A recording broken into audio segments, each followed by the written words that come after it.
नमस्कार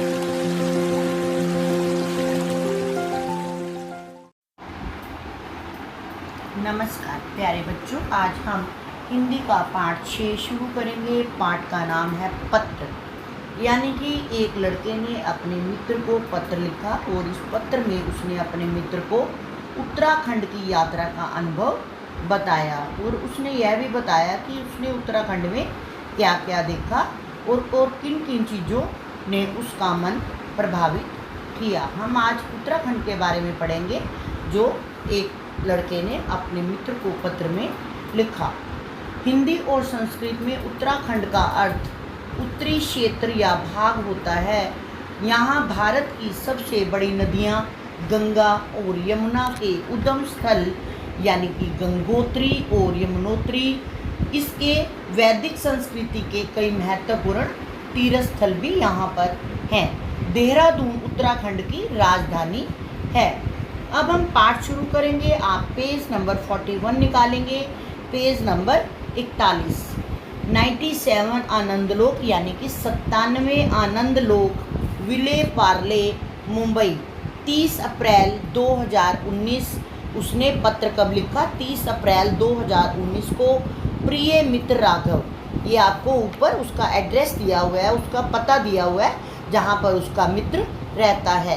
97 आनंदलोक, विले पार्ले, मुंबई। मुंबई में उसने अपने एक मित्र को पत्र लिखा। नमस्कार, काफ़ी दिनों से तुमसे कोई बातचीत नहीं हुई।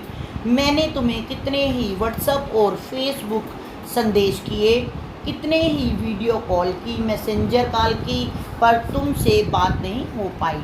मैं जानना चाहता हूँ कि आखिर क्या हुआ है। घर पर तुम्हारे माता पिता जी व छोटी बहन तो स्वस्थ है ना? मुझे घर के बारे में अवगत अवश्य कराना। उसने अपने मित्र राघव को पत्र लिखा कि काफ़ी दिनों से तुम्हारे से बात नहीं हुई। मैंने बहुत से व्हाट्सएप मैसेज भी किए, फेसबुक पर भी मैसेज किए, संदेश भेजे, वीडियो कॉल भी की, मैसेंजर भी किए, मैसेज भी किए, लेकिन तुमसे कोई भी बात नहीं हो पाई, तुमसे लिंक नहीं हो पाया। मैं जानना चाहता हूँ कि घर में तुम्हारे माता पिता और छोटी बहन ठीक ठाक तो है ना? मुझे घर के बारे में अवगत अवश्य कराना, यानी कि मुझे घर के बारे में अवश्य जानकारी देना।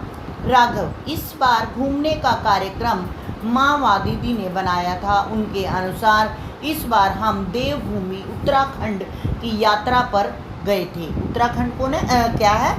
देहरादून उसकी राजधानी है, जहाँ पर बहुत से तीर्थ स्थल हैं।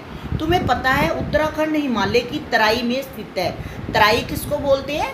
जो पहाड़ों के नीचे का जो एरिया होता है, नीचे का जो स्थान होता है, उसको तराई कहा जाता है। वहाँ पर एक से एक दर्शनीय स्थल हैं। दर्शनीय मीन्स देखने योग्य स्थान है, स्थल मीन्स स्थान है, मंदिर है। हम इस बार अल्मोड़ा शहर से 160 किलोमीटर दूर पहाड़ों के बीच गंगोली घाट में स्थित पाताल भुवनेश्वर में शिव मंदिर के दर्शन करने के लिए गए। हमने अल्मोड़ा से टैक्सी की और हम पाताल भुवनेश्वर गुफा मंदिर में गए। पाताल में जो पहाड़ों के नीचे, धरती के नीचे, भुवनेश्वर में गुफा जो मंदिर बना हुआ है, वहाँ हम गए। पाताल भुवनेश्वर गुफा मंदिर एक 90 मीटर गहरी गुफा में स्थित है।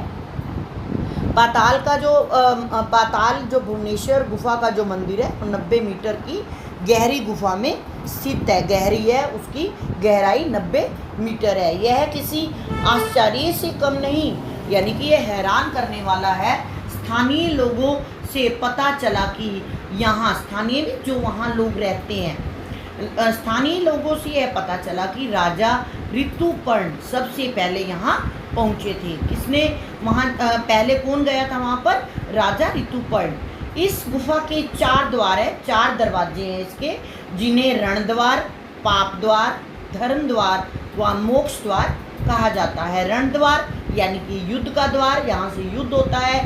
पाप द्वार, जहाँ पर पाप होता है। धर्म द्वार और मोक्ष द्वार, जहाँ पर मुक्ति मिलती है।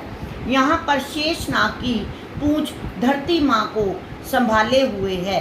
4 युगों के प्रतीक स्वरूप 4 शिलाएं क्या होता है? पत्थर। शिलाएं भी यहाँ पर स्थापित की गई हैं। इनमें से एक शिला कलियुग का प्रतीक है। इनमें से जो एक पत्थर है कलयुग का प्रतीक है। कहा जाता है कि जिस दिन कलयुग का प्रतीक पत्थर दीवार को छू जाएगा उस दिन कलयुग का अंत हो जाएगा। हमारे प्रथम पूज्य गणेश जी का कटा सिर भी यहाँ रखा हुआ है। प्रथम पूज्य आप जानते होंगे कि सबसे पहले कोई भी पूजा अर्चना होती है तो सबसे पहले गणेश जी की वंदना की जाती है। तो हमारे प्रथम पूज्य गणेश जी का कटा हुआ सिर भी यहाँ पर रखा हुआ है।